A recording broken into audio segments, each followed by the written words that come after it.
Hello everyone, we will begin our course on Foundation of the Indian Knowledge System. Now this course has been divided into 6 basic modules. Module 1 is Understanding Indian Knowledge System. Module 2 is going to show us what Indian philosophical traditions and epistemology hold for us. Module 3, Indigenous Sciences and Mathematics. Module 4, Arts, Aesthetics and Cultural Expression. Module 5, Indian Knowledge System in Society, Economy and Governance. Module 6, Relevance of Indian Knowledge System in the Modern World. We'll begin with Module 1, which is Understanding the Indian Knowledge System. Today's lesson 1.1 and the topics that we will be talking about today will be civilization identity of Bharat, India, definition, scope and domain of the Indian knowledge system, how we define it, how is it helpful, what all does it cover for us. Civilization identity of Bharat, or how the civilization impacted or is continuing to impact our living.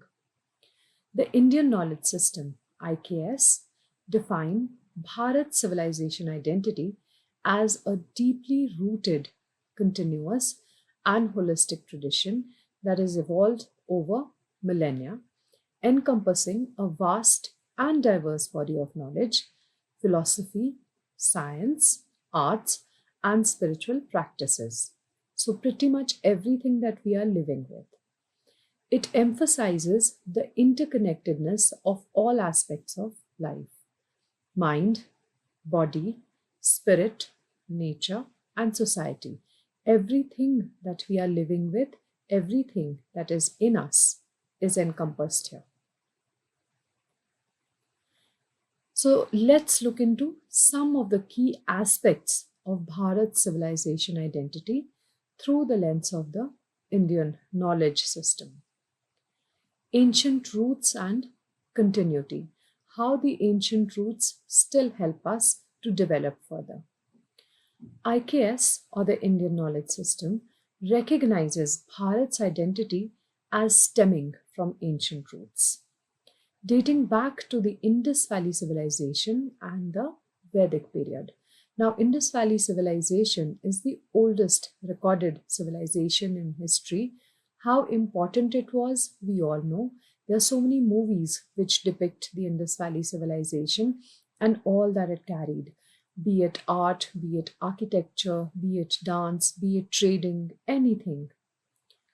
The Vedas are considered foundation texts providing the basis for Indian philosophical and spiritual thought.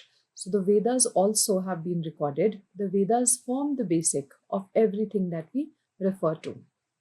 This knowledge tradition is seen in an uninterrupted flow from the Vedas to modern times.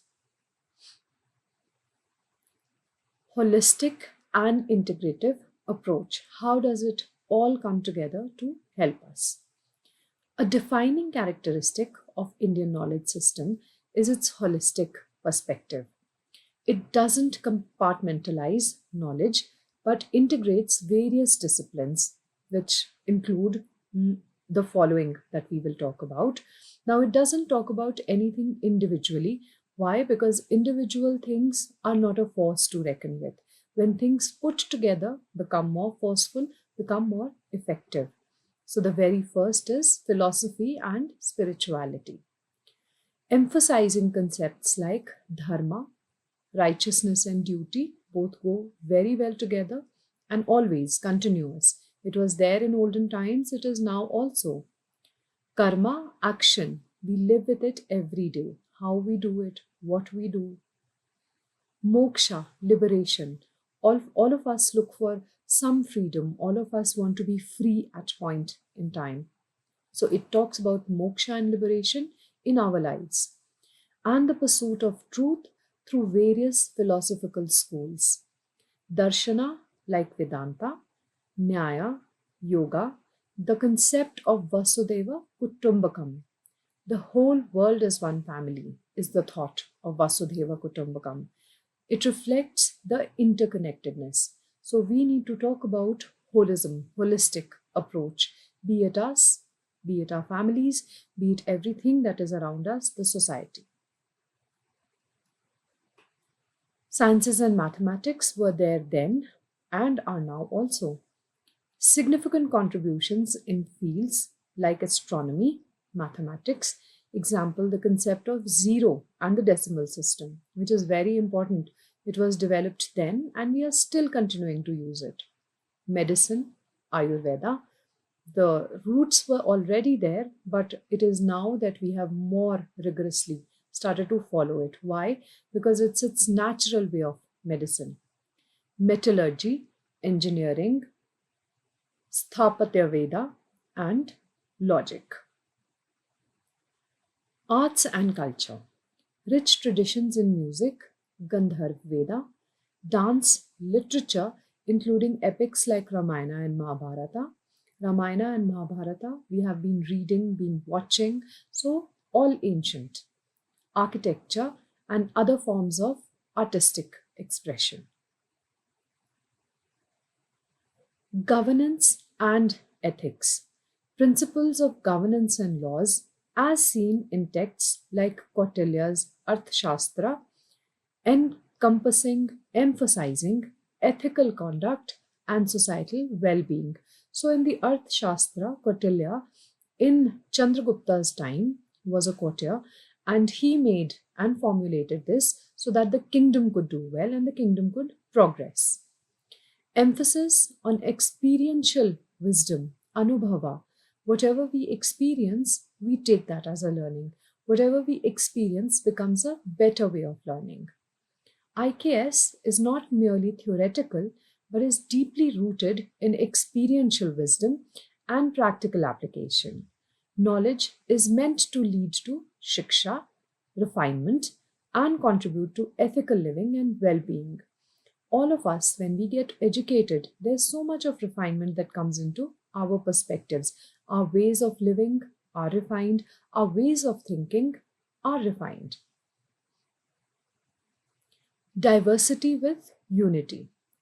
Bharat's identity, as viewed by Indian knowledge system, thrives in its diversity. While there's a common cultural thread and underlying principle, IKS celebrates the varied customs, languages, and traditions across different regions of India. We are such a larger region, and we all know that we all belong to different segments of India. So we have our own customs, our own dialects, our languages, and yes, of course, our own traditions, whether they are societal traditions, whether they are religious traditions, but yes, they have been there and they are still there with us. Knowledge as a purifier and liberator. In the IKS framework, knowledge is highly valued and seen as a means to self-discovery, self-learn, and growth of self. Liberation and societal good. It's not elitist, is intended to be accessible and contribute to collective participation. So as a community as a whole, as a society as a whole, as a nation as a whole, we learn about it and we thrive on it. Sustainability and harmony with nature. How is nature important to us now? How was nature important then as well? So IKS promotes a worldview that emphasizes living in harmony with nature and offers sustainable solutions to environmental and societal challenges. So had our ancient people not been able to discover sustainability, we would not have the earth with us for now. So we need to also work on sustainability and harmony as an ongoing process.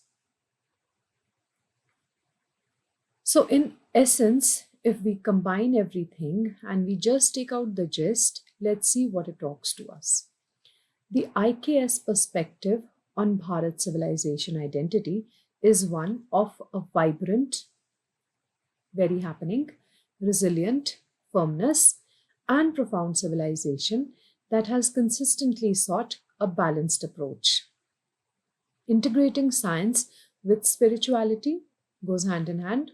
Tradition with modernity. We are living with traditions and our modern ways. And individual excellence with collective well being. When we grow, the society, the world grows with us. It seeks to reclaim and integrate the rich heritage into contemporary discourse and education to foster a Viksit Bharat, a developed India, and an intellectual renaissance.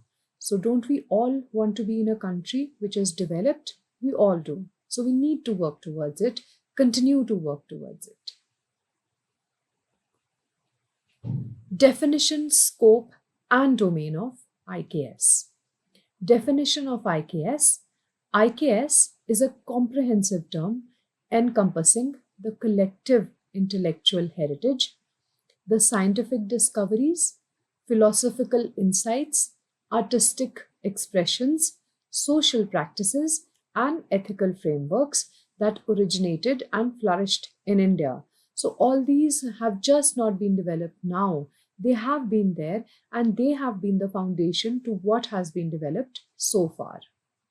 It includes knowledge preserved in both written texts like ancient manuscripts, scriptures, and treaties, and oral traditions passed down through generations. When our older people share their value and their knowledge, it comes down to us. What does the scope of the Indian knowledge system include? Let's see. The very first is holistic education, promoting interdisciplinary learning that connects various subjects like science, philosophy, arts, and ethics. So, all of them are connected, and without any of them, the other doesn't progress, the other doesn't happen. Cultural awareness and preservation. We belong to a rich cultural heritage, I'm sure we know that. Preserving and promoting India's rich cultural heritage, traditions, and values, fostering a sense of identity and pride. Sustainable practices, offering insights into traditional ecological knowledge, sustainable agriculture, resource management, and environmental stewardship. So, we have talked about sustainable agriculture, that ancient times promoted sustainable agriculture. That is how we still have so much of our environment intact. Ecological knowledge, that is how agriculture is prospering and growing still. Personal development and well being, that is for us. Concepts from Ayurveda, yoga, and meditation contribute to physical, mental, and spiritual health, mindfulness, and overall well being.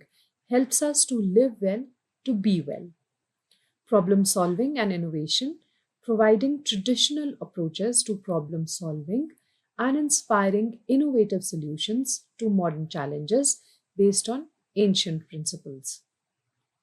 Interdisciplinary research, encouraging research that bridges tradition, Indian knowledge with modern scientific inquiry, particularly in areas like holistic health, psychology, neuroscience, and environmental studies. So it has been ongoing. Language and literature, preserving and studying ancient Indian language, literature, and the vast textual traditions in the form of Ramayana and Mahabharata and other such books. Now, the domain of IKS is very, very vast and encompasses a vast array of disciplines, which include science and technology. We are living with it, we continue to live with it. So, mathematics, astronomy, medicine, chemistry, metallurgy, architecture, engineering, and water management. Philosophy and spirituality, how does it help there?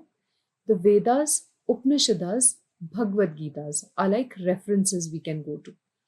Darshanas, 6 major schools of Indian philosophy: Nyaya, Vaishiksha, Samkhya, Yoga, Mimamsa, and Vedanta.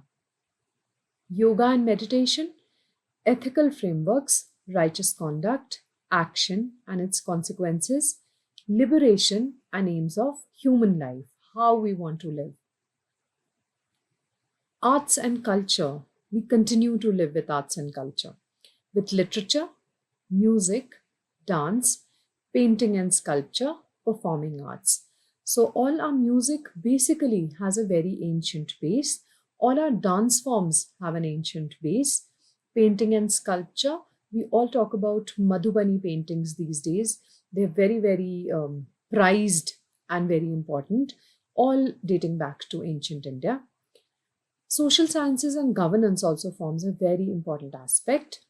So, Arthashastra, developed by Kautilya, if you remember, Dharm Shastra, political science and governance, sociology and social practices, how we are running our government at the moment, environmental studies cannot be left behind, traditional ecological knowledge, and sustainable agriculture.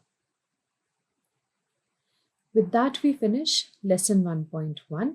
Here we got enlightened about the Indian knowledge system, that we in India, as an ancient tradition, already has its base in so many fields, be it art, be it language, be it science, be it mathematics, be it philosophy. So all that we study now, that we live with now, is not newly developed. India as a country has its roots long sown, and we continue to thrive, just like how a tree is planted, embeds its roots, and it continues to grow. Without the root system, nothing is possible. So, without the Indian knowledge system of ancient India, we will not achieve, or we would not have achieved, whatever we are at the moment. Thank you.